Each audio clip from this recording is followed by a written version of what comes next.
sebelum nanti kita masuk pada bahasan capital budgeting. Oke, saya share screen.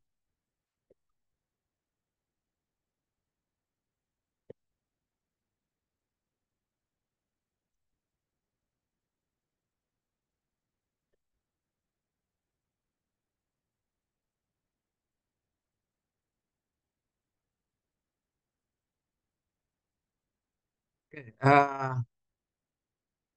pada kuliah sebelumnya sudah dijelaskan arus kas. Ya, nanti saya akan mereview sejenak terkait dengan arus kas sebelum kita membahas di capital budgeting. Ya, oke. Jadi kalau kita melihat apa yang menjadi tujuan perusahaan, ya, yaitu bagaimana menghasilkan keuntungan, ya. Nah, tentunya perusahaan menggunakan arus kas di sini, ya, yang dihasilkan melalui pemanfaatan aset, ya. Nah, ini hal yang penting, ya. Bagaimana arus kas itu terjadi, tentunya ada aset yang dimanfaatkan, ya. Aset ini macam-macam tergantung dari objek, ya, perusahaan, ya, bisa tangible dan bisa juga sifatnya untangible, ya. Tangible misalkan bangunan, ya, kemudian peralatan, ya, kemudian kendaraan. Ini semua adalah aset-aset yang kemudian nantinya bisa menghasilkan arus kas, ya, membangkitkan arus kas. Kenapa? Karena tanpa aset, ya, kita tidak bisa memperoleh profit, ya. Justru dengan aset itulah perusahaan berusaha untuk mendapatkan profit. Nah, bagaimana kita mengetahui profit? Ya, tentu dari penjualan, ya. Nah, berapa besar penjualan, berapa besar operasional dan sebagainya, itu semua akan tercatat di dalam arus kas, ya. Jadi ini penting, bagaimana kita memahami mengenai aset itu sendiri, ya. Nah, tentu perusahaan, ya, ingin agar aset yang dimiliki berkembang terus, tumbuh terus, ya, asetnya. Nah, dengan aset yang berkembang itulah nantinya diharapkan bisa menghasilkan profit, ya. Dan itu akan tercermin dari arus kas yang disusun oleh perusahaan. Nah, ini, ya. Oke, jadi ini kita membicarakan laporan keuangan aliran kas, mungkin sudah banyak yang dibahas oleh Pak Wisudanto, ya.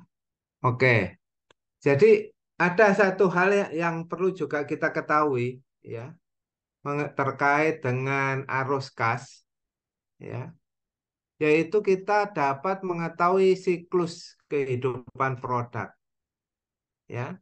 Dari arus kas itu kita paham produk life cycle, ya. Nah, tentu kalau kita bicara eh, produk life cycle dari mana? Ya kita lihat nantinya dari aliran kas, ya. Oke, ada yang bisa memberikan pendapat apa yang dimaksud dengan siklus kehidupan produk.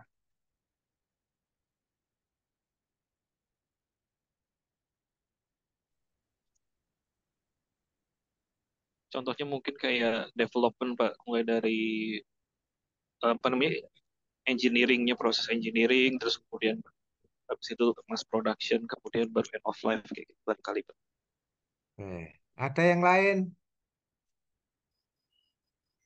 Izin Pak, mungkin suatu siklus dari sebuah produk pada saat diproduksi hingga akhirnya menghasilkan cash untuk mengganti biaya modal yang dikeluarkan dalam memproduksi produk tersebut. Seperti itu Pak. Oke. Yang lain lagi. Ya.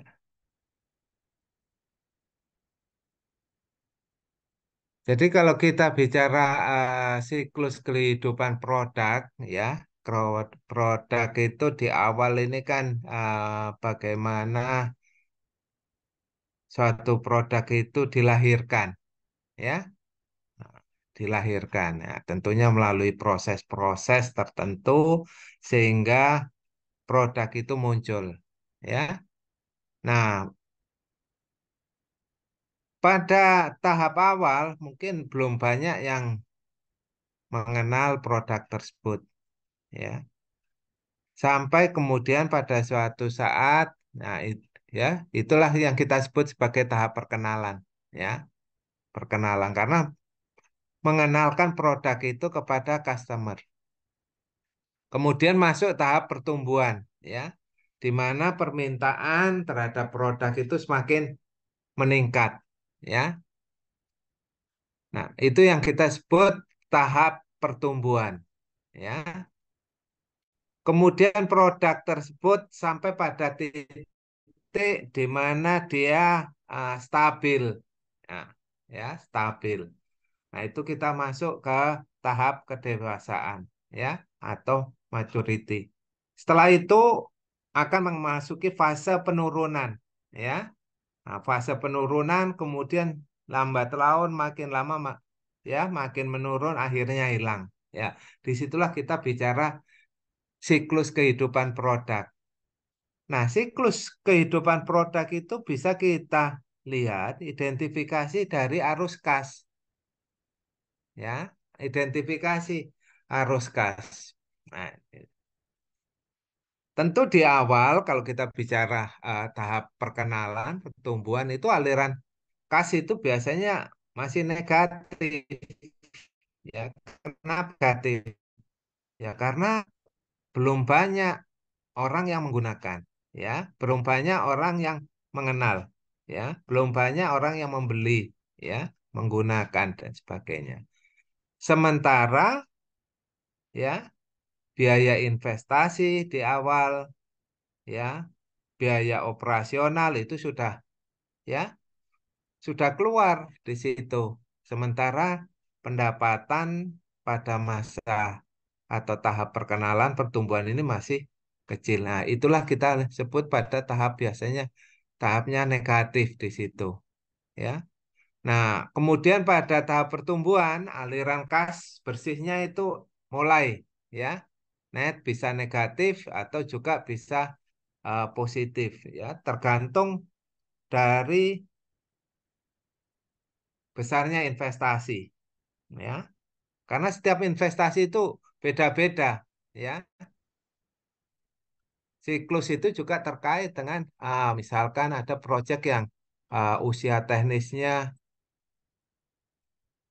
oke.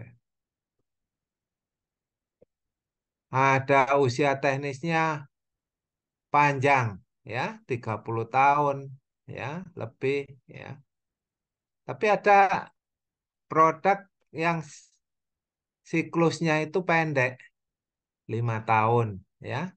Nah, yang paling kita lihat pendek itu adalah seperti handphone itu kan life cycle-nya pendek itu, ya. Ya, oke. Jadi, ya, nah ini bisa aliran negatif, bisa juga arus kas bersihnya positif, ya, tergantung. Nah, namun pada tahap kedewasaan maturity, ya itu biasanya sudah positif di sini, ya. Nah, sudah positif, ya. Karena apa? produk itu sudah dikenal oleh banyak, ya, penggunanya juga sudah banyak, ya. Nah, disinilah perusahaan mulai, ya, eh, mendapatkan profit, ya, untuk menutupi beban biaya yang dikeluarkan pada tahun-tahun sebelumnya. Nah, ini pada tahap kedewasaan.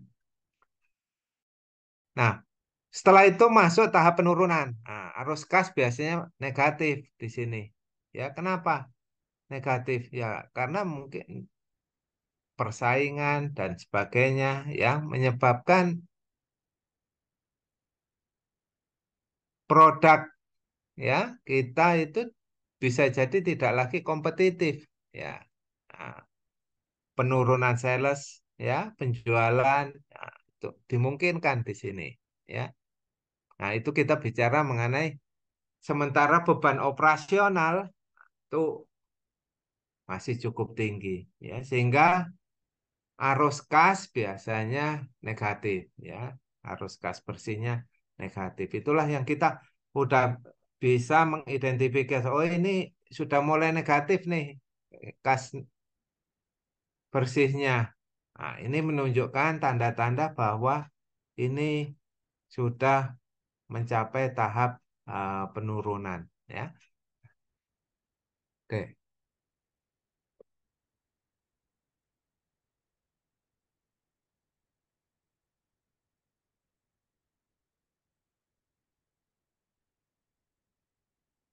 Nah, ini kalau kita lihat arus kas ini sebetulnya ada dua pola patternnya, ya.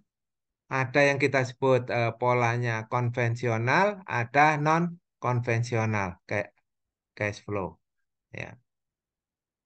Nah, yang membedakan di sini kalau konvensional itu adalah di awal itu negatif, ya, di awal itu negatif.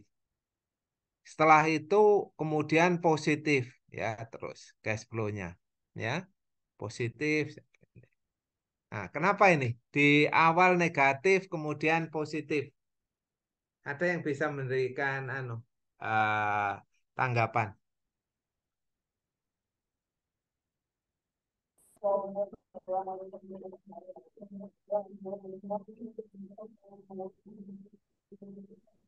Mungkin digunakan ini Pak untuk Suaranya kurang ini.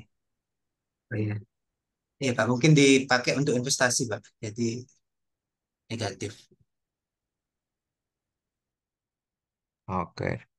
Jadi di awal itu kan kita lebih banyak melakukan kegiatan investasi di sini, ya. Beli aset, ya, bangun aset, ya. Nah, ini efeknya kemudian arus kas bersihnya negatif semua ini, ya, kalau kita bicara di sini.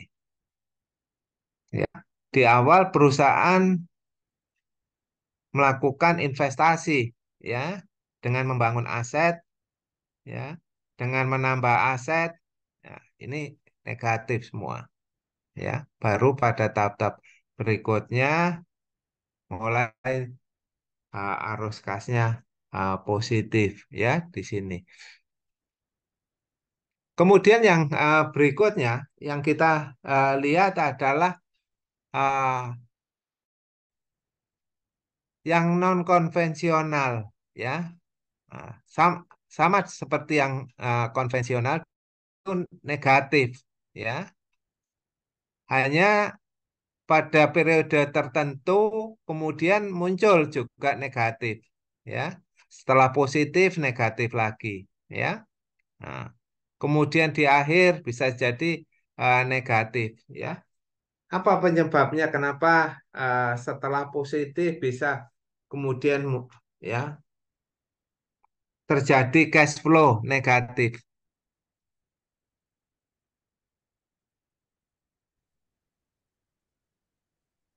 Down cost, Pak.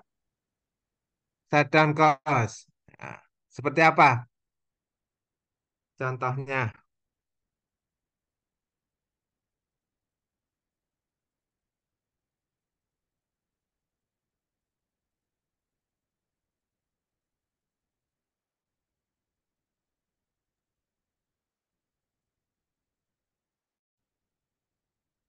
Kalau Seperti apa? kalau di kami mungkin seperti off hire atau perbaikan, Pak. Perbaikan. Oke, ya. Nah, perbaikan itu digolongkan seperti apa? Apakah masuk kategori investasi atau operasional?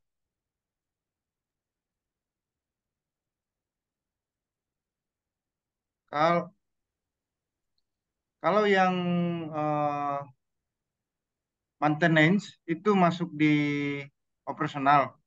Tapi kalau di repair itu ada dua kos, masuk di eh, apa? Yang satu masuk di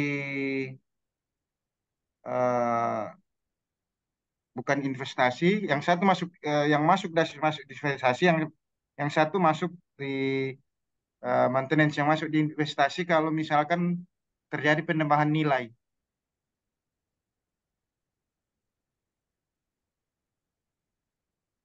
Jadi, ya, sama-sama mengeluarkan biaya, ya. Tetapi kalau pemeliharaan rutin, ya, itu biasanya kita masukkan ke operasi, ya kan itu. Tapi kalau peramajaan, peralatan itu kita masukkan ke investasi, ya. Nah, ini negatif ini bisa jadi karena adanya investasi, ya, penggantian alat, ya, itu masuk ke dalam investasi di situ, sehingga negatif, ya.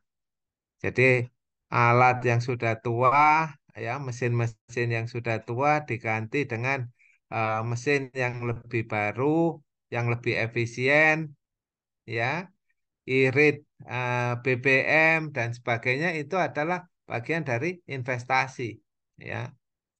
Nah, sedangkan kalau sifatnya perawatan rutin itu masuk di operasional. Jadi ini kita lihat bagian dari ini.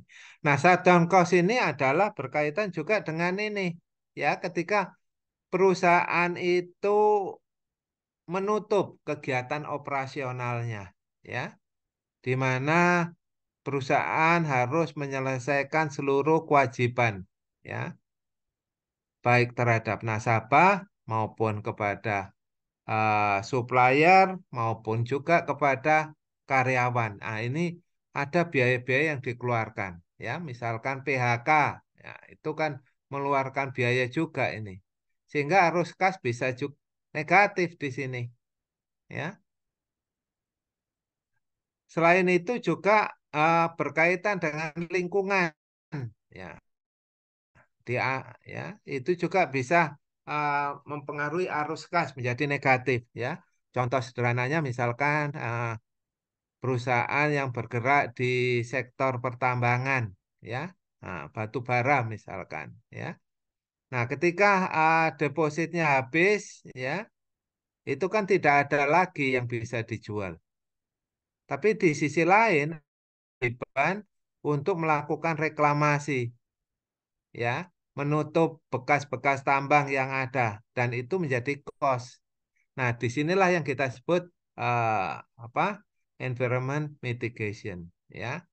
Ya, menga- mengembalikan kondisi lingkungan eh, sebagaimana kondisi di awal, ya. Jadi produksi sudah mulai menurun, tapi di sisi lain ada pengeluaran-pengeluaran untuk perbaikan lingkungan, ya. Ini juga bisa mempengaruhi eh, cash flow, ya, arus kas yang ada. Oke, kalau kita lihat, ya, tadi, ya, sebetulnya kan siklus, ya, hidup produk ini kita mengenal 4 tahapan: perkenalan, pertumbuhan, kedewasaan atau maturity, kemudian penurunan, ya, mulai turun. Nah, demikian pula kalau ini kita gambarkan melalui grafik pendapatan, nah, ya, grafik pendapatan, ya, pendapatan yang diperoleh dari pemanfaatan aset, ya. Di perkenalan ini masih kecil ini pendapatan, ya, karena baru memulai, ya, seperti startup dan sebagainya, ya, perkenalan. Kemudian tumbuh, pendapatannya mulai, ya, growth, tumbuh, meningkat, ya. Nah, setelah itu stagnan dia, ya, stabil, ya, stabil terus, ya. Nah, ini juga tergantung pada perusahaan, ya, bagaimana mempertahankan agar tetap stabil atau kalau memungkinkan masih tetap bisa growth, tumbuh, ya. Nah, kemudian pada tahap berikutnya penurunan pendapatan ini akan menurun, ya, seiring dengan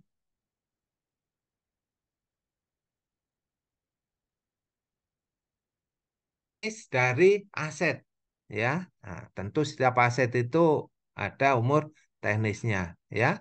Misalkan perusahaan yang bergerak di bidang transportasi, umur teknisnya kendaraan itu misalkan base itu berapa tahun? 10 tahun, ya, misalkan. Atau taksi 5 tahun. Nah, ini kan ya, ini pengaruhnya di sini, ya, mulai terjadi penurunan di sini, ya. Nah, oke. Nah, aliran kas yang lain, ya, kalau kita lihat di sini adalah dari sisi investasi, ya, ya, investasi ini kita lihat, ya, grafiknya juga demikian. Di perkenalan pertumbuhan itu masih negatif di sini arus kas, ya, karena apa yang diinvestasikan belum kembali, ya, belum kembali, ya. Nah, nanti pada suatu tahap fase tertentu, ya, mulai, ya, modal yang diinvestasikan kembali, ya, sehingga ini mempengaruhi arus kas yang tadinya negatif menjadi positif, ya, dari sisi investasi, ya. Kemudian yang berikutnya adalah operasi, ya, kegiatan operasional. Ya, di awal perkenalan, ya, tentu operasi ini kan kita bisa lihat, ya, dari biaya-biaya operasional, ya, besarnya biaya operasional, dan juga bisa kita lihat dari penjualan, ya. Nah, tentunya di awal, ya, masih rendah, ya, tingkat penjualan, sehingga kalau kita lihat dari operasi itu grafik ini masih negatif, ya, di dalam arus kas, ya.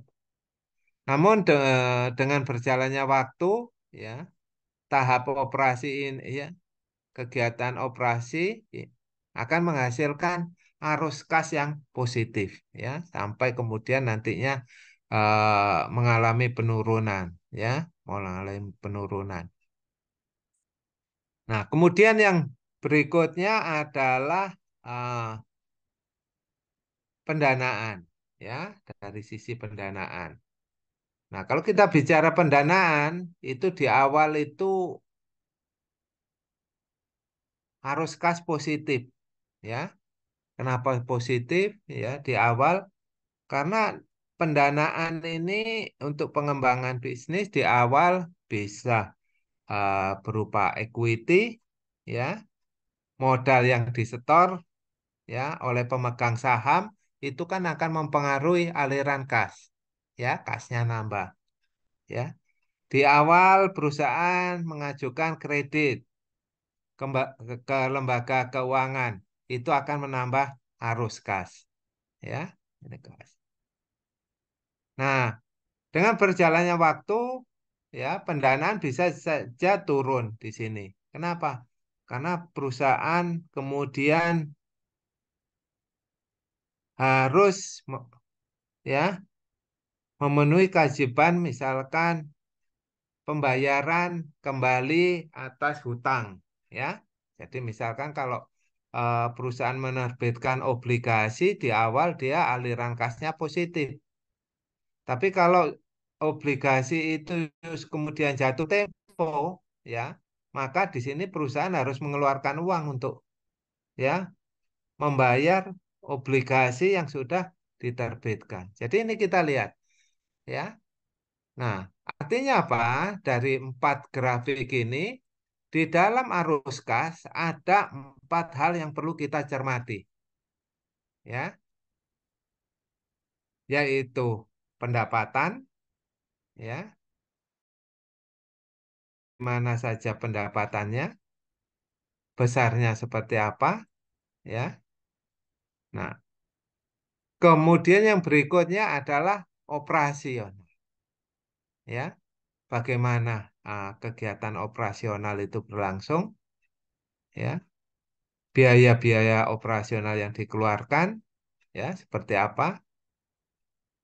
Kemudian investasi, ya, apa yang diinvestasikan, ya, misalkan membeli kendaraan, membeli gedung, ya, tanah. Nah, ini semua adalah investasi, ya.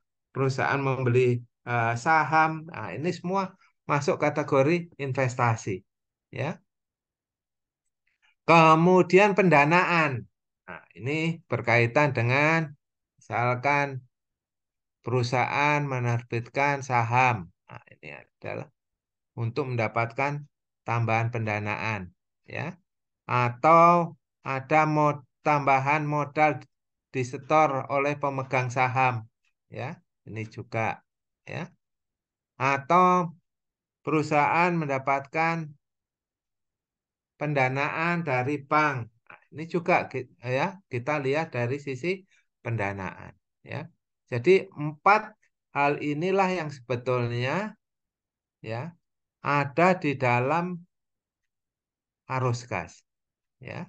Dan keseluruhan inilah yang nantinya akan mempengaruhi arus kas bersih, ya, yang ada.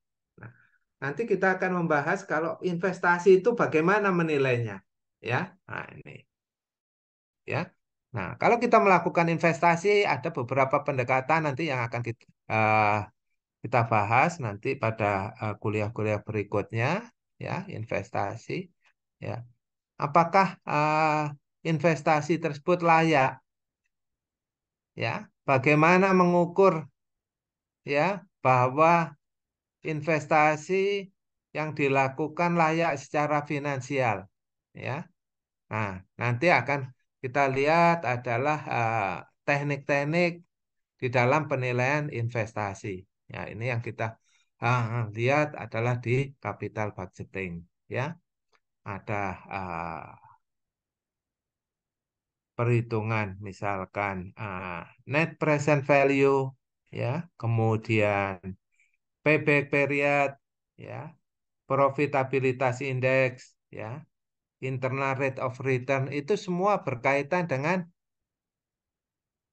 investasi, ya, investasi. Kemudian juga di sini operasi. Nah, kita bicara mengenai operasi, ya. Kita juga kaitkan antara operasional dan pendapatan, antara biaya-biaya yang dikeluarkan, biaya operasi dengan pendapatan, ya. Tentu ada ukuran-ukuran ya yang harus kita perhatikan, ya. Misalkan bagaimana agar perusahaan di dalam beroperasi itu bisa mendapatkan keuntungan, ya, atau minimum bisa bertahan, ya, dengan tidak posisi tidak untung dan juga tidak rugi. Ya, itu yang kita sebut BEP, ya, break even point, ya, artinya besarnya pendapatan dengan biaya operasi bersama, ya, di sini. Nah, kita nanti bicara mengenai BEP di situ, ya. Nah, tentu dari pendapatan dan sebagainya, ya, juga kemudian kita lihat, ya, profitabilitas, ya, sejauh mana perusahaan, ya, menghasilkan profit, ya, dari aset yang dimiliki. Nanti kita akan membahas itu, ya, itu yang kita sebut return to asset, ya, atau kita ROA, ya, bagaimana dengan aset yang dimiliki perusahaan bisa menghasilkan keuntungan, ya. Kemudian juga ada ROI, return on investment, ya. Bagaimana dari investasi yang dilakukan perusahaan bisa mendapatkan keuntungan, ya. Nah, mendapatkan return yang baik. Nah, itu kita bicara di profitabilitas, ya, di situ. Atau bagaimana dari sisi operasional, ya, penjualan, ya, besarnya penjualan ini terkait dengan profitabilitas, ya, kita nanti akan membahas ROS, return on sales, ya, di situ. Nah, di samping itu juga, ya, bahwa dalam operasional ini, ya, sangat dimungkinkan perusahaan membutuhkan modal dari luar, ya, dalam bentuk hutang, ya, ya. Maka nanti kita juga akan membahas mengenai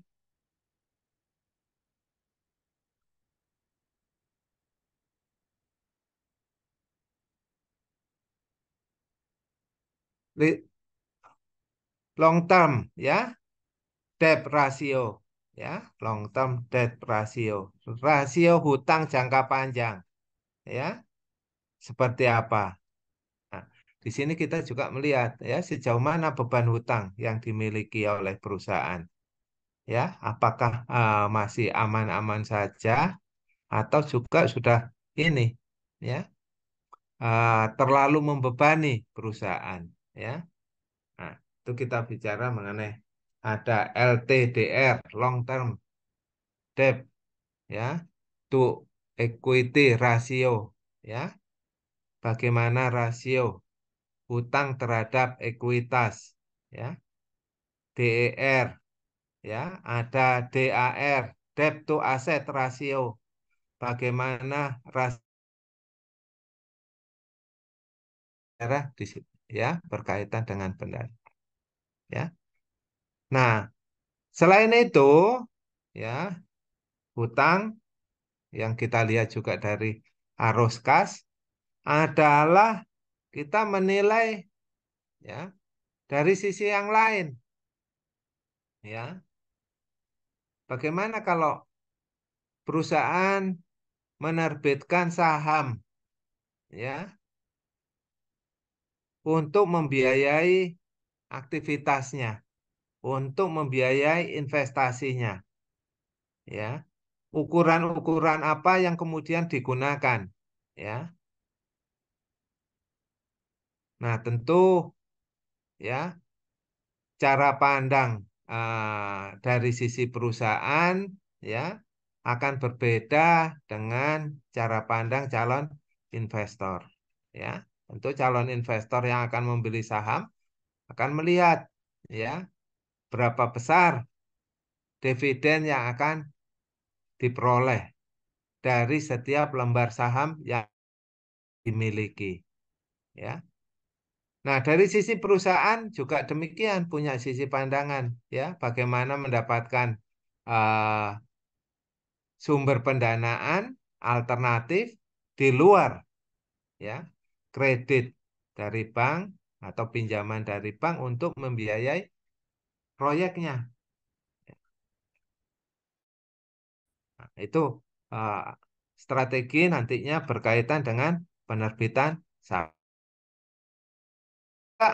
Demikian, ya, ada kalanya naik, ya, ada kalanya juga turun, ya. Bagaimana posisi misalkan ketika kita lihat bahwa perusahaan arus kas dalam posisi rugi, ya, minus, ya. Apakah pemegang saham itu perlu diberi dividen, ya? Ya, itu semua kita bicara melihat dari sisi pendanaan di sini, ya. Oke, dari situ, ya. Nah, jadi kalau kita lihat di sini, ya, perhitungan aliran kas, yaitu kita lihat tambahan kas itu bisa dari mana saja, ya. Jadi kalau perusahaan menambah hutang, maka kasnya juga akan bertambah, ya. Menambah modal, ya, atau equity, ya, modal yang disetor pemegang saham, maka kas perusahaan akan nambah. Tetapi kalau aktiva non kas, ya, misalkan membeli aset, ya, ya, kemudian pengembangan, ya, misalkan kantor cabang dan sebagainya itu makin banyak, tentu ini juga ah, akan berdampak kepada besaran kas, ya. Jadi ini ah, semua hal-hal tersebut tentunya bisa kita lihat nantinya bagaimana perubahan kas, ya, akibat dari perubahan setiap komponen-komponen yang ada, ya. Ini yang kita lihat. Nah, ini, ya, ada beberapa macam kelompok investasi, pendanaan, dan operasi, ya. Ini. Jadi kas itu berubah, ya, akibat aktivitas dari tiga kelompok ini: investasi, pendanaan, operasi, ya. Jadi kalau tadi kita bicara mengenai investasi, ya, perusahaan di sini membangun pabrik, itu masuk investasi, ya. Membeli bangunan, itu masuk investasi, ya. Kemudian membeli mesin-mesin, semua masuk investasi, ya. Kemudian pendanaan, ada yang tahu pendanaan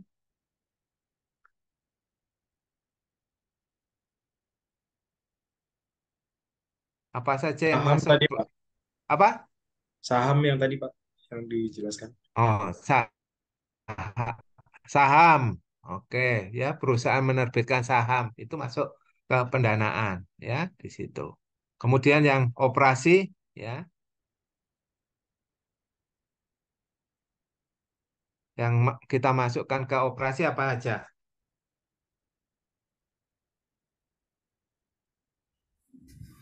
Gaji Pak, Gaji. Oke. Terus, penerimaan dari pelanggan, pembayaran ke pemasok, pajak, gaji kepada ya, karyawan. gaji, ya. Oke. Ya, kita lihat di sini. Jadi kalau investasi, nah ini, ya, investasi, ya, perusahaan bisa menginvestasikan, ya, dananya dengan membeli surat berharga. Ini adalah investasi, ya. Juga membangun pabrik, ya, membeli peralatan. Ini semua masuk kategori investasi, ya. Harga perolehan aset, ya, dan aset yang lain. Ini, ya, yang kemudian kita masukkan sebagai bagian dari investasi. Kemudian operasi, nah ini, ya, berkaitan bisa berupa kenaikan atau penurunan piutang dagang, ya. Jadi berkaitan dengan hubungan dengan pihak supplier, nah, ya. Kemudian juga berkaitan dengan inventory, persediaan, ya, kenaikan penurunan persediaan, ya, itu. Kemudian juga kenaikan penurunan aktiva lancar yang lain. Nah, itu kita masukkan di operasi, ya. Akumulasi depresiasi itu juga kita masukkan di operasi, ya. Hutang, ya, hutang pajak, apa bersih, ya, itu masuk ke operasi, ya. Kemudian pendanaan, hutang Basel, bagian hutang lancar dari hutang jangka panjang, ya. Nah, hutang jangka panjang, saham, dividen, ya. Kemudian perusahaan membeli kembali saham yang diterbitkan, ini semua masuk kategori pendanaan. Ya, jadi ini semua bisa kita lihat dari arus kas. Ya. Nah, ada beberapa metode yang bisa kita lihat di sini. Ada yang di dalam arus kas, ada yang berupa metode langsung dan metode tidak langsung. Ya. Di mana letak perbedaan, ya? Nah, ini berkaitan dengan bagaimana kita membuat laporan arus kas tadi, ya. Tentu pelaporan tadi didasarkan pada kegiatan-kegiatan yang dilakukan, ya, kegiatan operasi, kegiatan investasi maupun pendanaan atau pembiayaan. Nah, ya, ini kita bisa lihat, ya, bagaimana itu perusahaan, di mana apa saja, ya, aktivitas operasi, ya, kemudian aktivitas investasi, ya, aktivitas pendanaan, ini adalah transaksi-transaksi yang terjadi, yang dicatatkan, ya, di dalam neraca. Ya, ini kebetulan perusahaan asuransi, ya.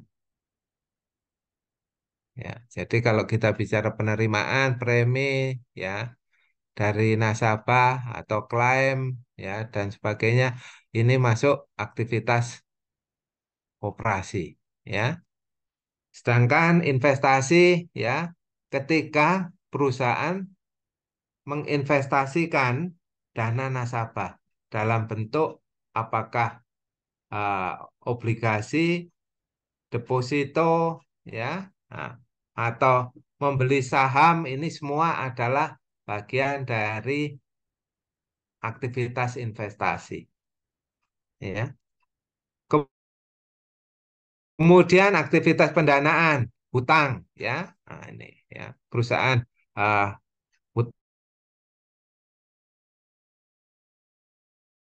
dari bank dan sebagainya, atau membayar pinjaman, ya, atau menambah modal, ya, modal di store, ini semua kita masukkan.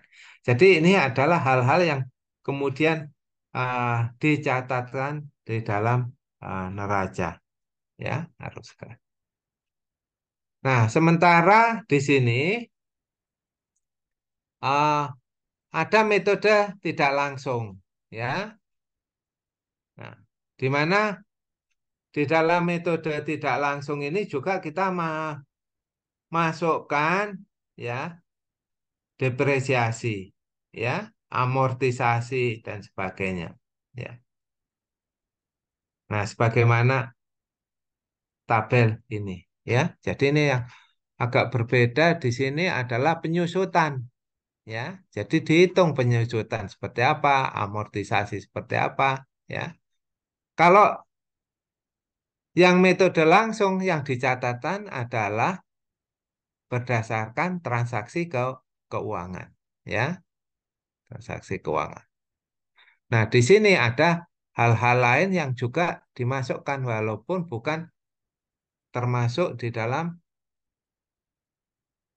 transaksi, ya, yang misalnya penyusutan aset, ya, amortisasi aset, misalkan, ya, dan sebagainya. Nah, ini, ya, ini ini yang membedakan antara metode langsung dan metode tidak langsung, ya, di sini.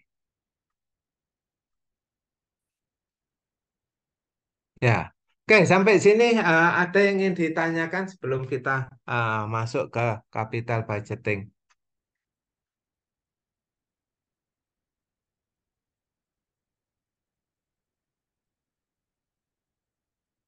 Oke, kalau tidak ada kita lanjutkan ya. Nah, di grafik tadi ini kan kita melihat ya bahwa di awal itu siklusnya masih ya cash flow-nya negatif ya. Kemudian diikuti tahap pertumbuhan dewasa kemudian ini. Nah, tentu bagaimana kita menyusun arus kas ya untuk kegiatan yang akan kita rencanakan ya, kegiatan yang akan kita. Nah, ya. Jadi kalau kita bicara di sini capital budgeting, budgeting ini berkaitan dengan pembiayaan kapital modal ya,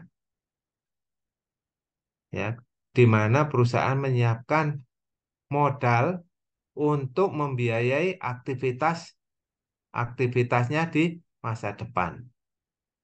Baik itu untuk keperluan investasi, ya, berkaitan dengan operasional, berkaitan juga dengan pendanaan dan sebagainya. Nah, inilah kita bicara di capital budgeting, ya. Nah, jadi ya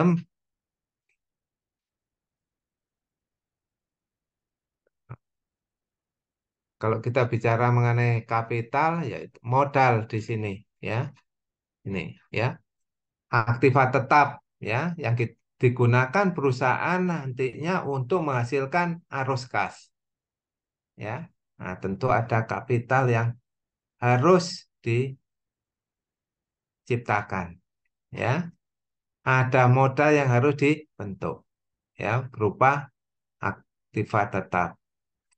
Nah, sementara budgeting, ya, budget adalah penganggaran, ya, di mana kita berusaha untuk membuat rincian arus kas masuk dan arus kas keluar selama periode proyek, ya, selama periode tertentu dari operasi perusahaan, ya. Nah, itu kita rinci semua, ya.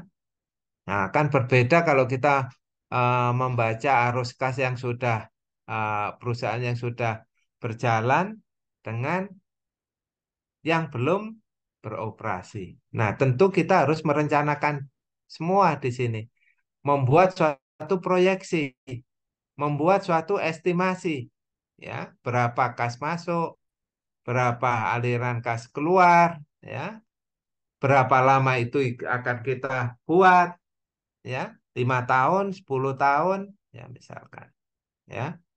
Nah, ini yang kita buat dalam bentuk anggaran, ya. Jadi di sini ya capital budgeting sendiri merupakan garis besar rencana pengeluaran aktiva tetap, ya.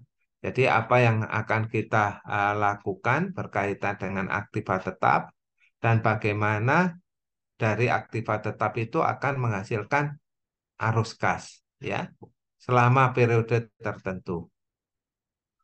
Nah, oke. Di sini tentu kita perlu juga memahami, ya, menganalisa mana yang perlu kita masukkan dan mana yang tidak perlu, ya, karena ini juga akan mempengaruhi dari besarnya investasi, besarnya operasional, besarnya kemudian dari sisi pendanaan.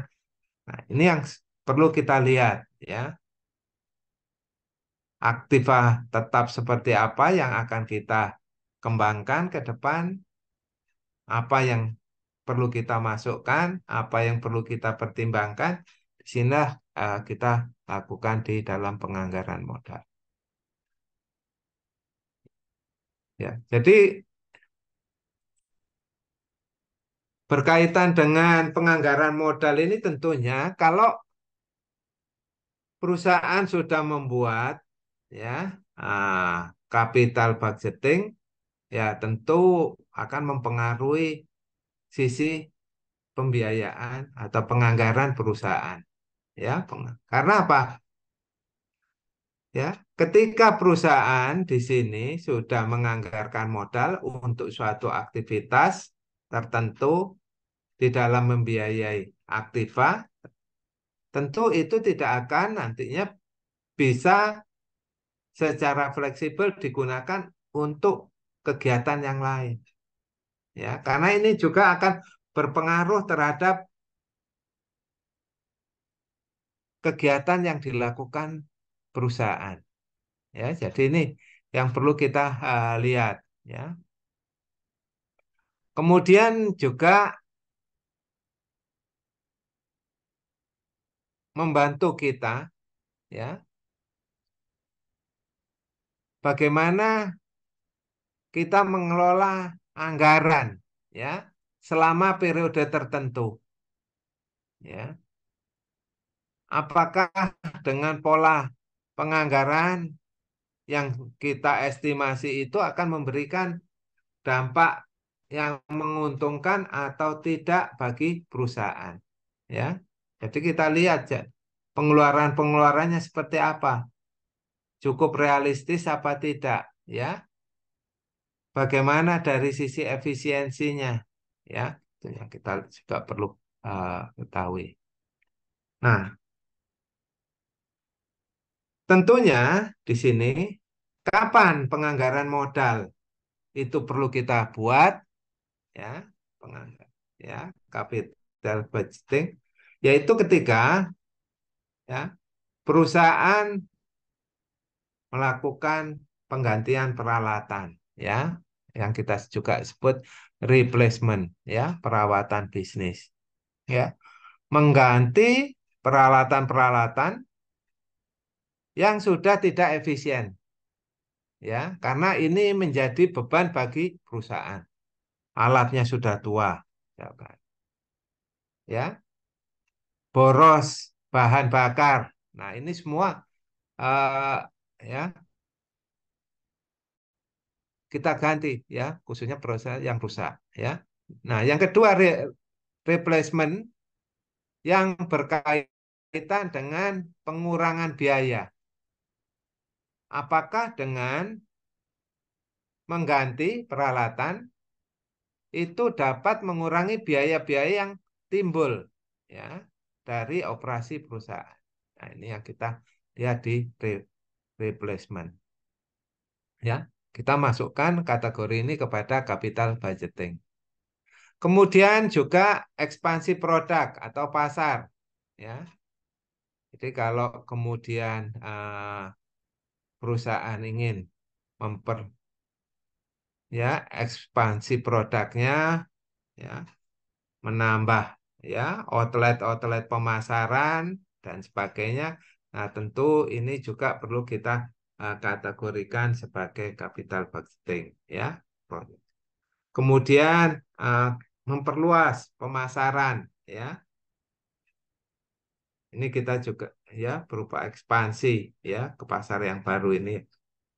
Nah, yang berikutnya adalah bisa berupa proyek keamanan, ya, atau lingkungan, ya, terutama kalau di beberapa perusahaan, ya, yang menggunakan IT, ya. Nah, itu juga perlu keamanan sistem yang baik, ya, security ya harus bagus. Nah, ini juga kita masukkan ke dalam project, ya, capital budgeting, ya, karena ini juga uh, berguna untuk keamanan operasi perusahaan, ya. Kemudian lead bank R&D itu juga kita masukkan ke uh, capital budgeting, ya, apa yang akan kita desain, apa yang akan kita buat dan sebagainya, nantinya produknya seperti apa, ya, ini kita masukkan. dan juga bisa berupa kontrak-kontrak jangka panjang, ya, di mana ya perusahaan dengan kontrak jangka panjang itu bisa kemudian melakukan investasi aktiva tetap, ya. Misalkan gini, ya,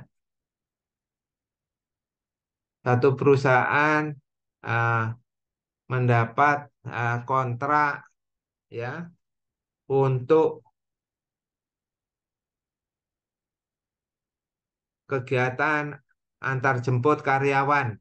Nah, berarti perusahaan bisa melakukan investasi berupa jasa, misalkan antar jemput, ya. Dia membeli kendaraan, ya, untuk melayani kliennya tadi.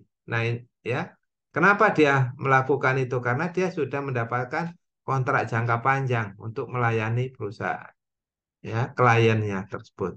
Nah, ini juga kita eh, bisa masukkan sebagai eh, dalam capital budgeting, ya, dan juga masih banyak konsep-konsep yang berkaitan dengan capital budgeting, ya, klasifikasi proyek yang nantinya kita analisa. Nah, ini. Jadi apa yang perlu kita ketahui, ya, prinsip dasar dari capital budgeting, ya. Yang pertama adalah cash flow. Nah, cash flow itu, ya, karena ini penting sekali, ya, bagaimana kita melihat arus kas sebagai sarana di dalam pengambilan keputusan, ya. Jadi go or not go itu tergantung keputusannya dari arus kas yang ada, ya. Jadi keputusan-keputusan diambil setelah mengkaji dari arus kas yang sudah ada atau sudah disusun, ya, di sini. Nah, yang berikutnya adalah bagaimana di dalam capital budgeting itu menyusun arus kas, ya. Nah, tentunya di dalam menyusun arus kas ini sifatnya harus incremental, ya. Incremental itu adalah adanya kenaikan tetapi secara bertahap, ya, tidak langsung drastis. Misalkan eh, perusahaan yang bergerak di bidang angkutan, ya, bagaimana mereka menyesuaikan tarif jasa, ya, yang harus dibayar oleh customer, ya. Misalkan eh, harga layanan itu naik, ya, disesuaikan misalkan tingkat inflasi, ya, disesuaikan berdasarkan tingkat kenaikan BBM misalkan, ya. Jadi ada incremental di situ, tidak eh, langsung, ya, kita adjust, ya, secara eh, drastis, ya. Jadi ada peningkatan tapi secara bertahap. Nah, kemudian juga yang harus kita pertimbangkan adalah waktu, karena kan kita menyusun arus kas ini untuk berapa tahun, ya. Ini adalah masalah yang krusial, ya. Apakah arus kas kita susun untuk 10 tahun atau 20 tahun itu tentu akan berbeda dampaknya, ya. Contoh sederhana, ya, investasi jalan tol, ya, misalkan, ya, jalan tol. Kalau cash flow-nya kita buat 10 tahun, ya, 10 tahun. Bisa jadi investasi yang dikeluarkan, ya, di awal itu 10 tahun belum balik modal, ya, belum balik modal itu. Contoh sederhana adalah KCIC. Nah, itu ya. Berapa lama itu kita memproyeksikan arus kas? Ya, 20 tahun. Nah, di 20 tahun belum tentu sudah balik modal, ya. Hutang-hutang sudah kebayar, ya. Jadi ini yang harus kita pertimbangkan adalah berapa lama timingnya, ya. Itu yang krusial di sini. Kemudian cash flow, ya, yang kita susun adalah setelah pajak, ya. Jadi, ya, jangan sampai, ya, perhitungan yang kita buat itu masih belum memperhitungkan pajak, ya.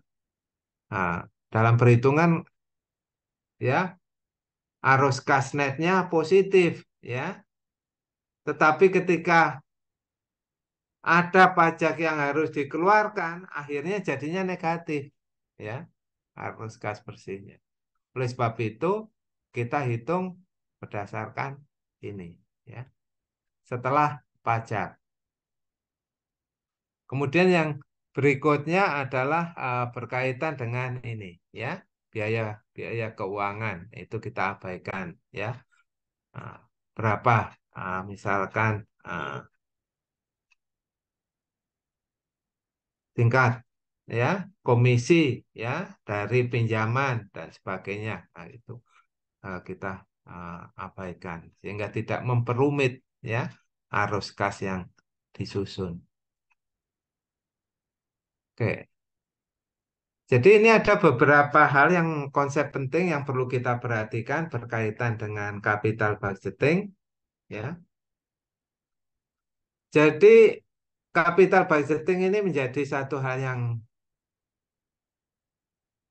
menarik, terutama untuk pengambilan keputusan investasi jangka panjang. Ya, jadi kalau kita membuat investasi jangka panjang, tentu kita harus menyiapkan capital budgetingnya seperti apa. Karena ini yang menjadi landasan kita untuk pengambilan keputusan. Ya,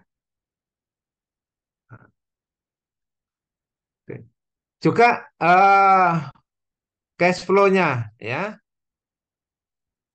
Tidak sekedar kita hanya melihat dari sisi pendapatan, ya, di dalam menyusun capital budgeting, ya. Komponen-komponen yang lain, ya, seperti apa, besarannya bagaimana, ya, karena ini nanti tentu akan mempengaruhi, ya, eh, investasi yang kita lakukan, ya. Kemudian ada tiga ya, metode yang sering kita gunakan, ya. Payback, ya, metode payback. Payback ini artinya berapa lama investasi kita itu akan kembali, ya. Jadi kalau kita menginvestasikan dana di awal, ya, misalkan 1 M, kira-kira 1 M itu akan kembali dalam berapa tahun. Nah, itu kita bicara mengenai payback method, ya. Nah, semakin cepat, ya, nah, rule of thumb-nya semakin itu akan semakin menguntungkan, ya. Tapi semakin lama pengembaliannya, ya, itu tidak menguntungkan. Karena apa? Semakin lama pengembalian, ya, balik modal itu juga akan semakin besar risikonya, ya. Oleh sebab itu di sini adalah bagaimana secepat mungkin investasi yang sudah dilakukan itu bisa kembali modal, ya, modalnya balik, ya. Oke, yang berikutnya adalah internal rate of return, ya. Nah,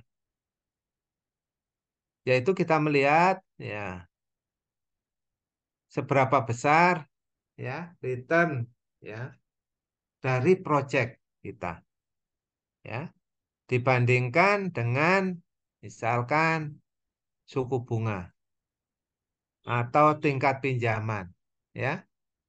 Nah, tentu di sinilah kita hitung ya. Kalau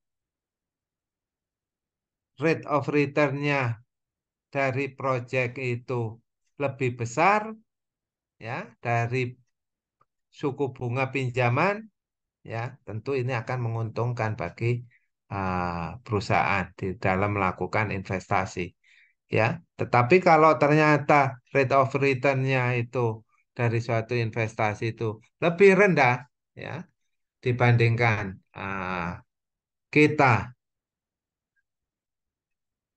meminjam ya, ya tingkat suku bunga pinjaman, nah, tentu ini juga beban yang berat bagi perusahaan.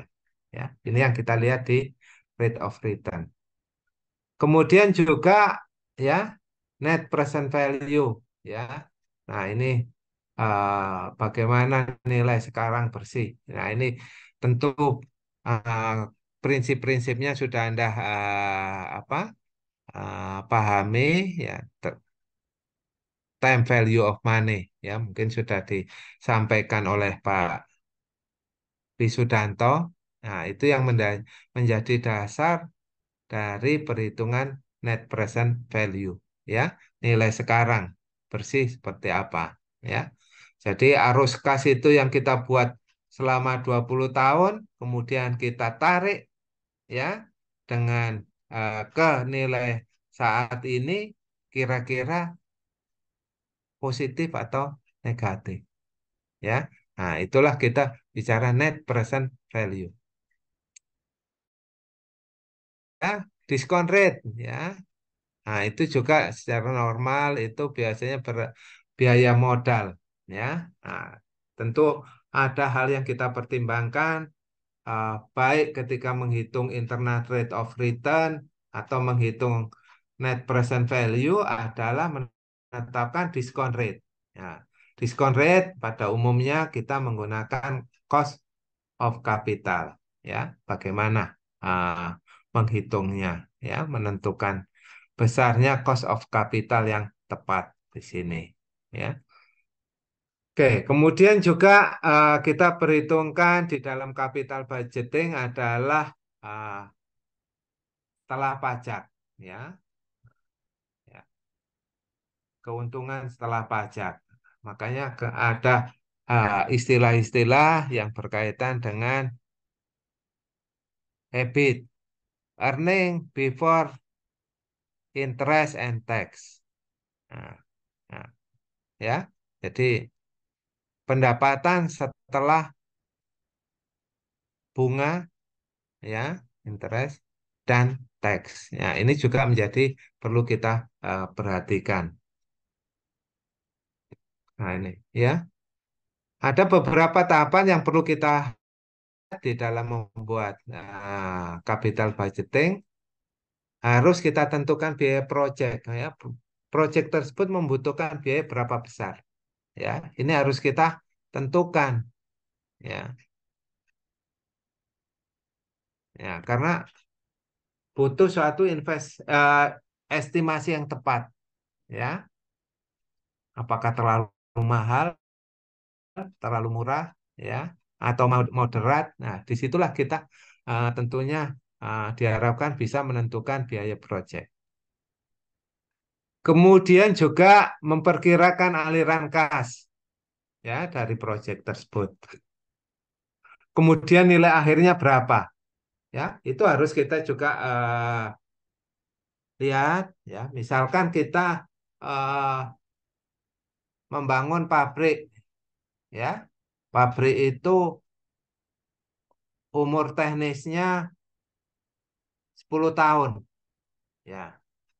Setelah 10 tahun beroperasi, berapa nanti nilai akhir ya dari proyek tersebut ya. Nah, pertimbangkan ya. Jadi kalau sekarang kita investasikan bangun pabrik harga tanah sekian, ya biaya pembangunan sekian dan sebagainya. Nanti setelah 10 tahun itu bagaimana nilai itu? Ya. Kemudian risiko, ya harus ada estimasi juga, ya risiko. Nah, risiko itu juga macam-macam.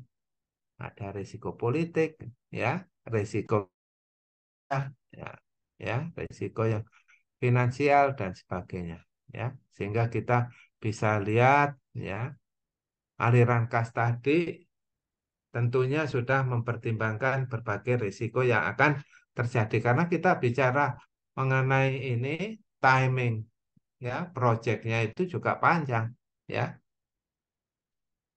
10 tahun, ya 20 tahun misalkan.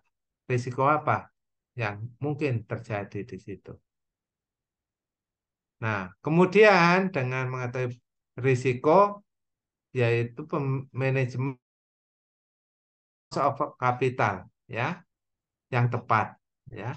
Nah, biaya modal yang tepat seperti apa, ya, itu tentu menjadi bagian yang harus kita estimasi, ya, untuk menentukan besaran risiko. Nilai waktu uang, time value of money, ya, ini yang juga perlu kita lihat, ya. Nah, kemudian nilai sekarang, ya, present value, ya, dari aliran, ya, kas sampai akhir project itu seperti apa, ya. Nah, inilah yang bagian-bagian penting yang nantinya perlu eh, kita diskusikan, ya, dengan menggunakan metode-metode, ya. Tentu ada langkah-langkah yang harus dilakukan kalau kita mau membuat penganggaran modal, yaitu identifikasi di awal. Apa proyeknya? Berapa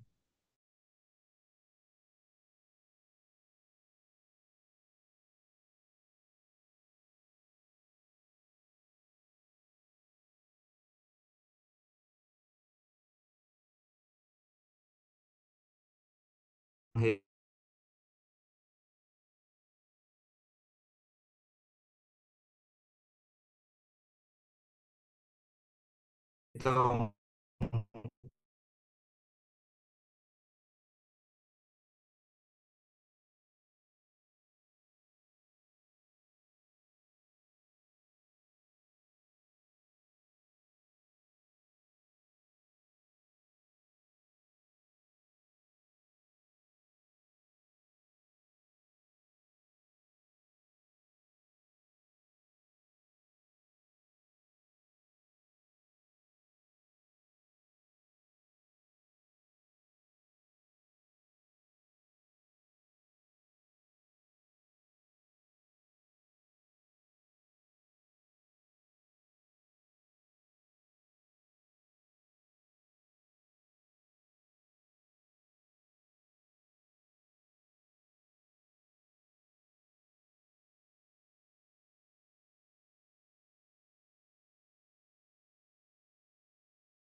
Nampaknya ke mute Pak ya?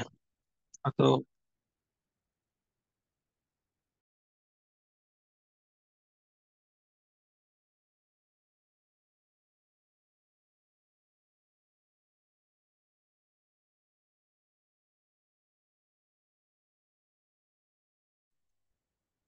Sudah kedengaran? Iya Pak, ini baru sudah terdengar. Sudah, Pak. Baru kedengaran, Pak. Iya, Pak, terdengar. Oh ya, makasih ya. Oke, ya. Jadi ini kita estimasi biaya apa saja biaya yang kita akan keluarkan selama usia proyek, ya.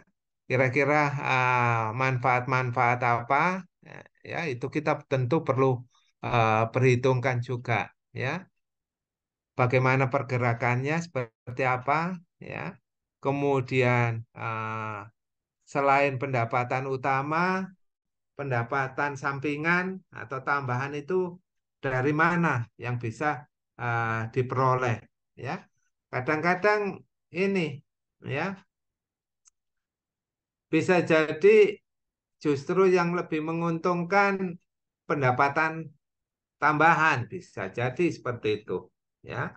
Nah, ini tentunya perlu suatu eh, kajian-kajian yang lebih mendalam, ya, sumber-sumber pendapatan dari investasi yang kita lakukan. Kemudian juga yang perlu kita perhatikan, ya,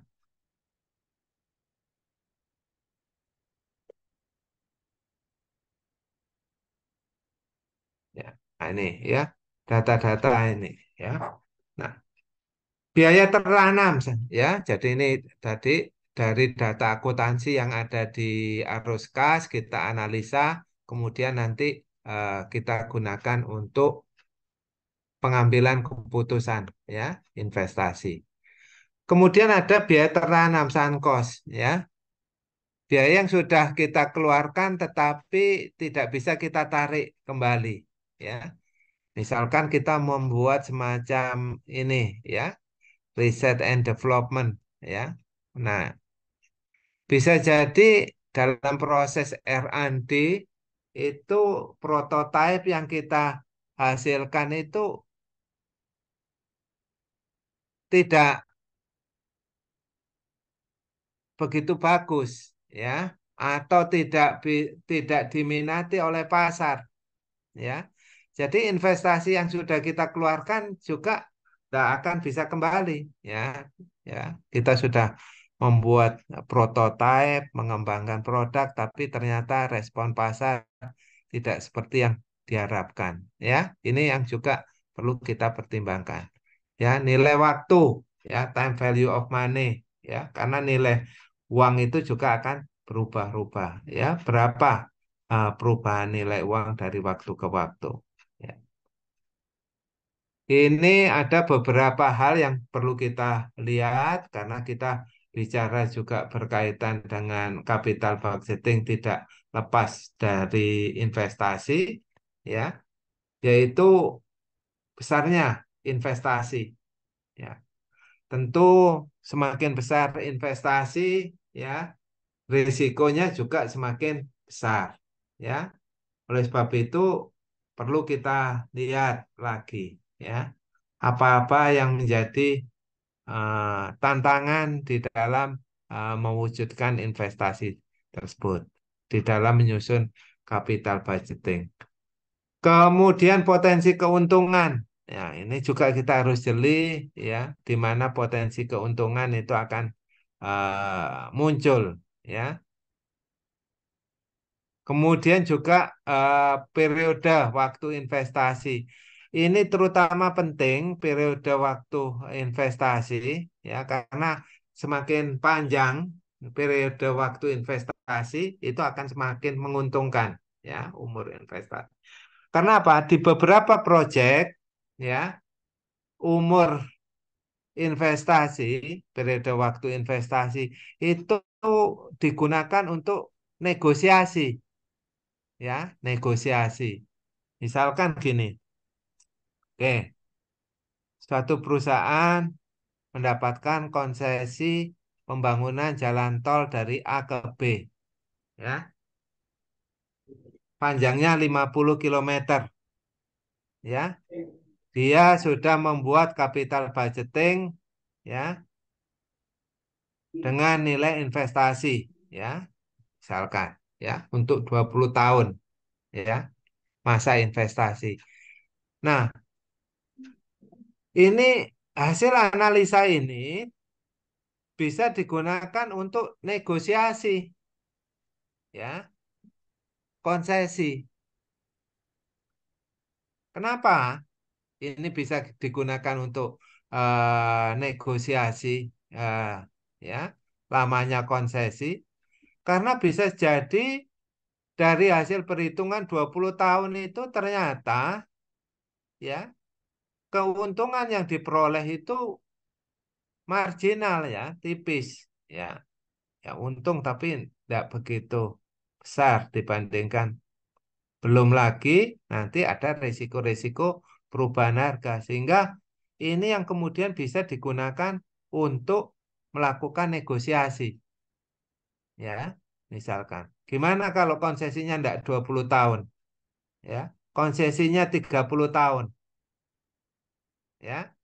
Nah, dengan demikian, ya, dengan dia membuat capital budgeting, mempertimbangkan itu, ya tentu jika itu dikabulkan, ya, masa konsesinya panjang, akan menguntungkan bagi perusahaan, ya, memperpanjang periode waktu.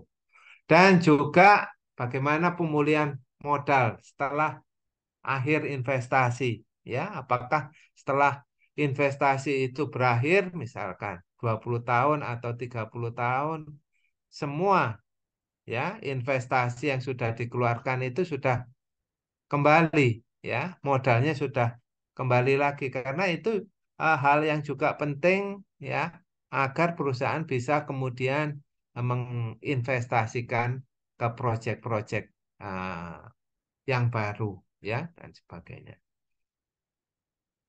Nah, ini kalau kita menghadapi beberapa ini proyek pilihan, ya tentu bisa jadi, ya, masing-masing memiliki periode yang berbeda, ya, mulainya juga berbeda, kemudian juga time periodnya juga berbeda. Tentu kita harus mampu untuk menilai, ya, mana di antara proyek-proyek ini yang memberikan, ya, keuntungan yang paling baik, ya, di sini.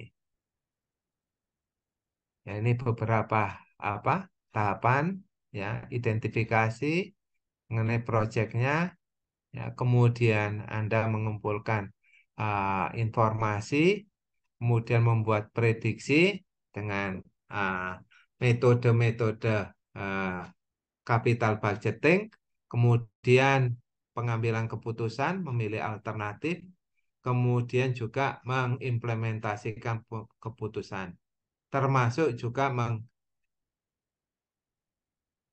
mengevaluasi bagaimana kinerjanya, apakah sudah sesuai dengan capital budgeting yang sudah disusun sebelumnya, ya, karena ini perlu ada adjustment, ya, agar di akhir perusahaan ini juga tidak sampai mengalami kerugian, ya.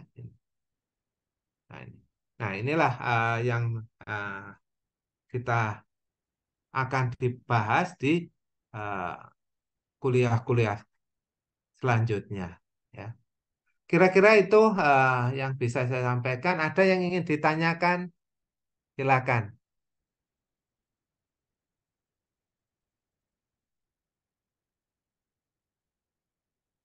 Ya, kalau tidak ada, ini saya ingin apa menyampaikan terkait dengan tugas, ya. Nah, pembagian tugas, oke,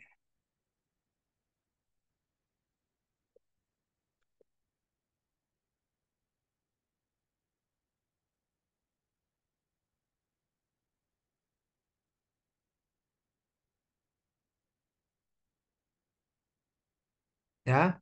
Materi kita, ya, 8 minggu ke depan, ya, ini berkaitan dengan arus kas semua, ya. Ini akan berhubungan dengan bagaimana kita menganalisa arus kas, ya. Apakah itu dari sisi investasi, operasional maupun pendanaan. Oke. Yang pertama, ya, ini adalah yang berkaitan dengan capital budgeting, ya, di mana kita akan membahas mengenai payback period, ya, lama pengembalian modal, ya. Ada yang biasa, ya, tidak memperhitungkan time value of money. Yang satunya kita sebut discounted payback period, ya. Nah, itu eh, dengan pendekatan yang agak berbeda, ya. Discounted payback period itu sudah memperhitungkan time value of money, ya. Kemudian menghitung net present value, ya, untuk melihat nilai sekarang bersih dari suatu project, dari suatu investasi, ya, seperti apa. Kemudian profitabilitas indeks, ya, kita menghitung indeks, ya, profitabilitas dari suatu project, ya, sejauh mana suatu project itu akan memberikan keuntungan bagi perusahaan. Nah, ini yang nanti akan kita bahas ya minggu depan. Setelah itu kita masih di capital budgeting, kita akan membahas mengenai internal rate of return, ya. Nah, tingkat kembalian ya internal, ya, dari suatu investasi, ya. Kemudian juga akan membahas mengenai bagaimana dengan IRR yang dimodifikasi. Nah, ini. Apa perbedaan IRR dengan MIRR? Ya, bagaimana pendekatannya? Nah, itu kita akan bahas metode ini. Kemudian juga ada WACC, Weighted Average Cost of Capital. Ya, kalau kita melihat ini, weighted average cost of capital di dalam membiayai investasi tadi, ya, kita bisa mendapatkan sumber pendanaan dari bermacam-macam sumber, ya, misalkan dari bank. Nah, bank aja bisa dari 2 atau 3 bank yang berbeda, ya. Bisa, ya, satu bank itu memberikan tingkat suku bunga 9%, ya. Kemudian bank yang lain 11%, ya. Bank, ya, ada lagi yang murah misalkan 6%.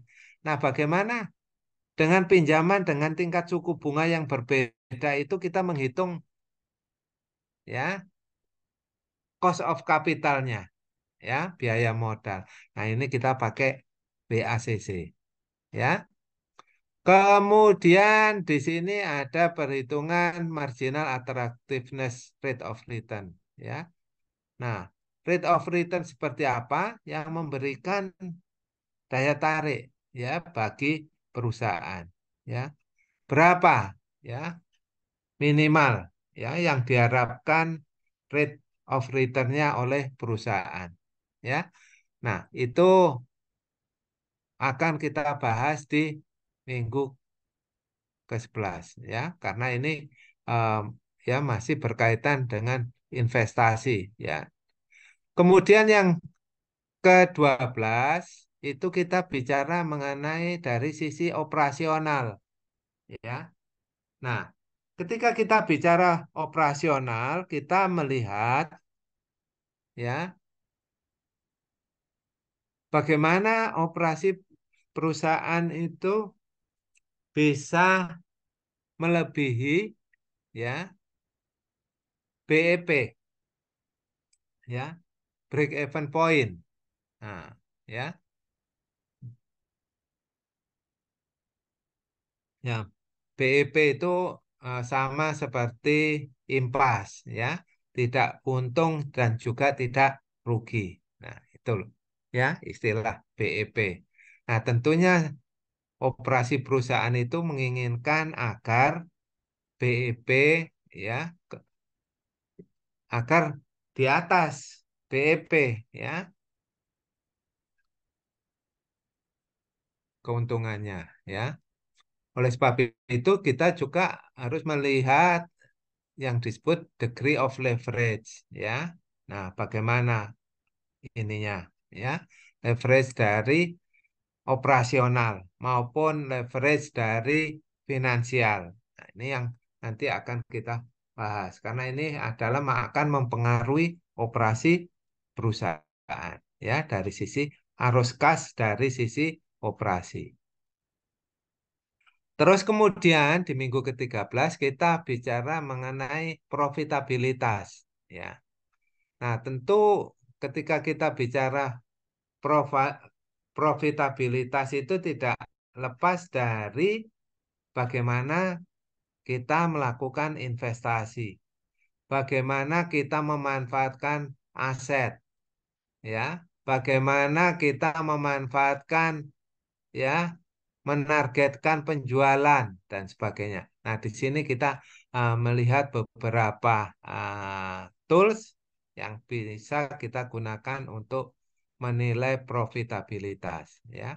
Ada ROI, ROE, ya, ROS maupun ROA, ya. Ini kita bahas di minggu ke-13.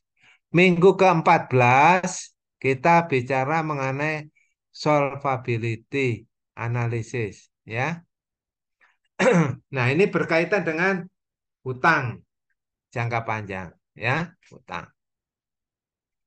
Nah, tentunya bagaimana kita memprediksi kemampuan perusahaan di dalam mengelola hutangnya, ya, yaitu melalui beberapa pendekatan di sini. Debt to total asset ratio, ya, bagaimana rasio hutang terhadap aset. Ya. Nah, idealnya, ya, rasio hutang terhadap aset itu lebih kecil dari 1. Artinya aset itu harus mampu menutup hutang yang ada, ya. Namun di beberapa kasus itu juga sering dijumpai bahwa hutang perusahaan itu lebih besar daripada aset yang dimiliki. Nah, ini seperti apa? Nah, ini kita bicara bahas di DAR, ya. Ada juga DER, debt to equity ratio, ya. Hutang terhadap modal yang di-store, ya, oleh pemegang saham, ya. Terus juga apa bedanya dengan long term, ya? Debt to equity ratio, ya.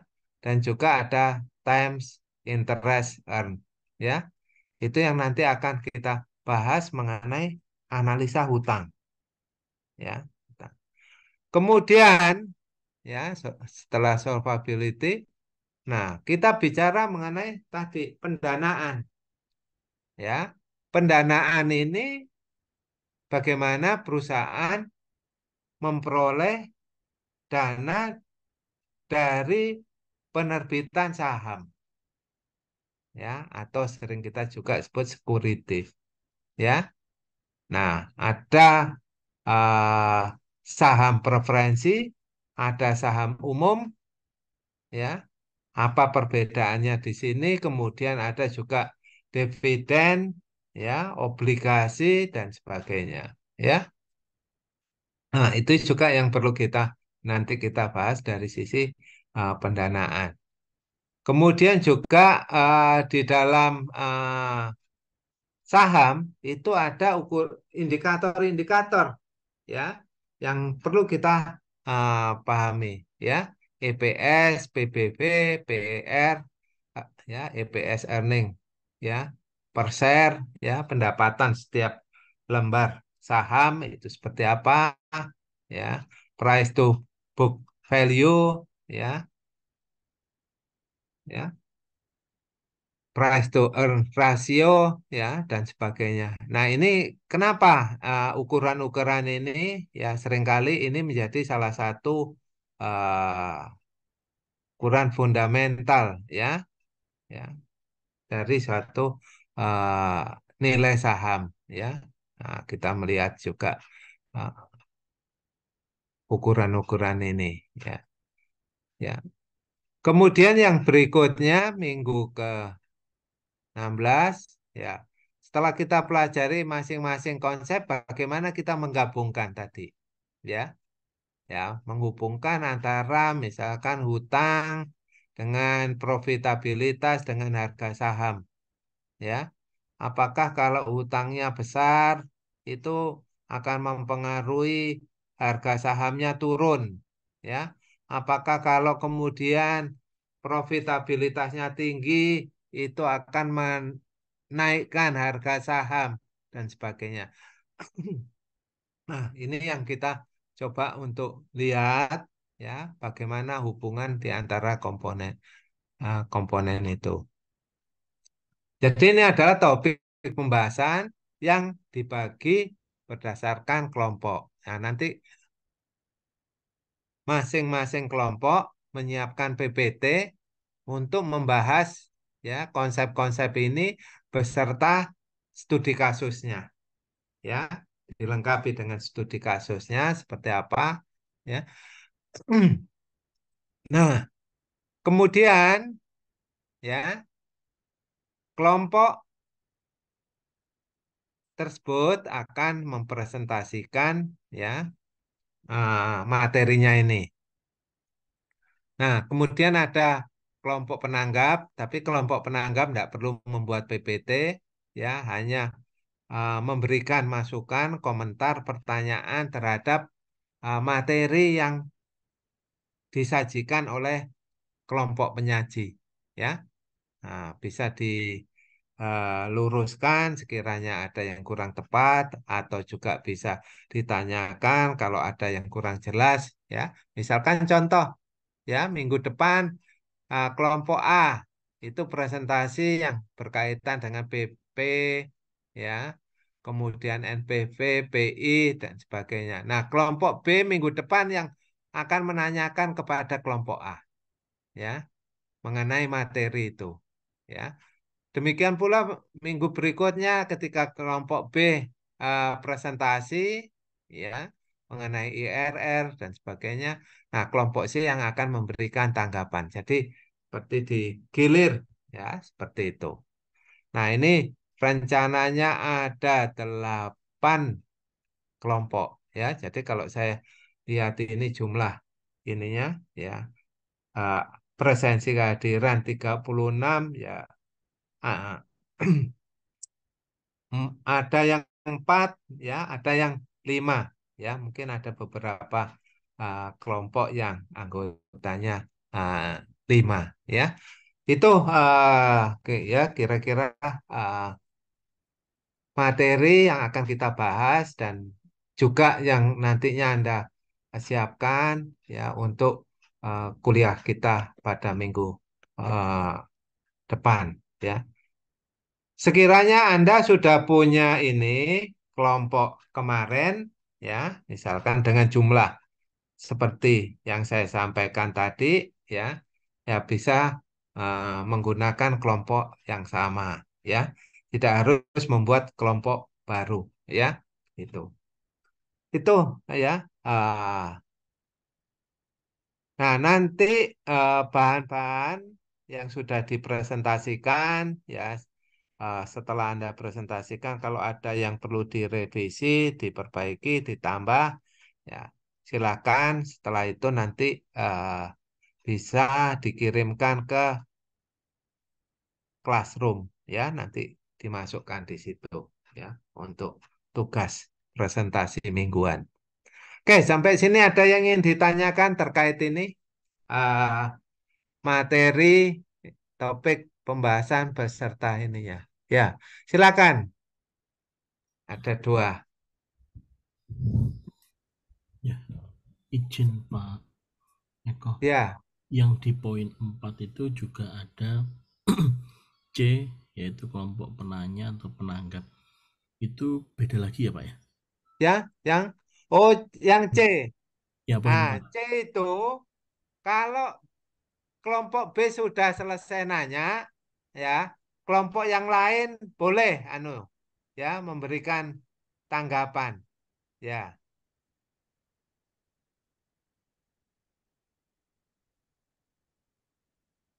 ini penyaji pembahas B, ya. Enggak, ini anu ya. Setelah B menanyakan, jadi ini B merangkap C, ya. B merangkap C, ya. Pembahas, penanya, penanggap, ya. Jadi satu ini B dan C-nya jadi satu. Nah, setelah itu boleh eh, kelompok yang lain itu menanyakan kalau kurang jelas. Jadi biar kalau ada sesuatu yang belum clear, ya kelompok-kelompok yang lain pun bisa menanyakan materi yang sudah disampaikan pada hari itu. Kira-kira itu anunya. Ya Ya, Pak. misi Pak. Eh, Ya, kelompok yang kemarin itu cuman sampai kelompok F, Pak. Apakah perlu kelompoknya dirubah atau yang kelompok G dan H nanti salah satu dari kelompok A sampai F yang membawakan materi penyangga penyaji, Pak? oh sampai F. Ya, jadi ini kalau dilihat F berapa? Berarti kalau 6 6 itu satu kelompok 6 orang ya kemarin. Ada yang 5, ada yang 4, Pak. Ada yang 6 cuma satu, Pak. Oh Karena gitu. waktu kita bagi kelompok ada kawan satu yang pindah kelas, Pak. Oh gitu. Ya nanti bisa disesuaikan. Nah, kalau itu dibagi sampai F, ya sampai F, mungkin materi G bisa di cover oleh kelompok F, Oke, Pak. ya. Baik, Nah, Pak. ya, karena ini materinya masih sama berkaitan dengan saham securities. Baik, baik, Pak. Ya, oke. Untuk yang kelompok H, materi kelompok H, Pak. Kalau kelompok H nanti kita lihat saja, terakhir, Oke, baik, Pak. ya, Ya, itu. makasih, Pak. Oke, ya. Izin Pak, Masih ada ini yang resen, silakan. ya izin Pak Eko. Ya, Eh, untuk yang nomor 6 nanti Pak, ini kan bahan presentasi setelah disempurnakan berdasarkan hasil diskusi wajib diunggah ke dalam Classroom ya paling lambat 2 minggu. Itu nah, dalam bentuknya PPT atau Word Pak ya nanti ya dokumen. PPT aja, PPT-nya aja yang dilengkapi. Oh ya, oke, terima kasih Pak. Ya,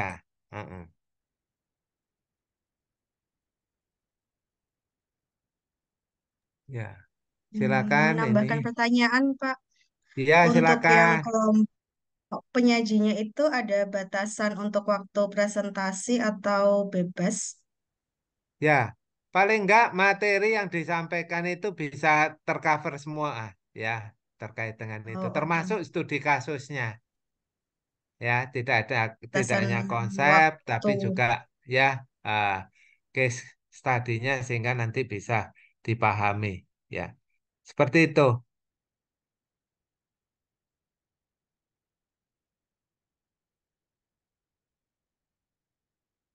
Ya, cukup cukup clear ya. Ini sudah saya upload di Classroom. Silakan nanti masing-masing ini kelompok untuk membaca lagi. Nanti kalau ada yang kurang jelas bisa uh, disampaikan ke saya. Ya, tuh. Oke, kalau tidak ada pertanyaan lagi, ya saya akhiri untuk pertemuan hari ini. Ya, mohon maaf minggu kemarin saya tidak bisa mengisi karena masih ada kegiatan di luar. Ya, mungkin nanti untuk kuliah pengganti sambil jalan lah kita apa kita sesuaikan ya. Misalkan eh, ini hari Jumat, misalkan ada kelompok lain, misalkan yang sudah siap ya, tidak harus hari Jumat, misalkan Kamis malam ya bisa kita uh, sebagai pengganti ya minggu yang kemarin ya. Oke, ini ada dua, dua yang raise hand. Ya, silakan.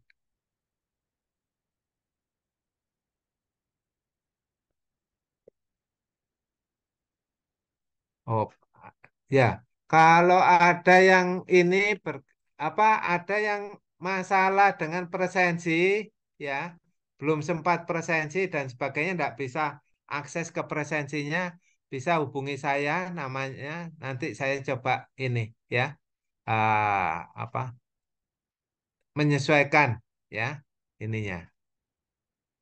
Ada yang belum ya, ada yang belum mengisi presensi atau tidak bisa. Izin Pak Eko, Ya, saya belum absen Pak. oke, oke nanti saya ini Pak Ahmad. Ya,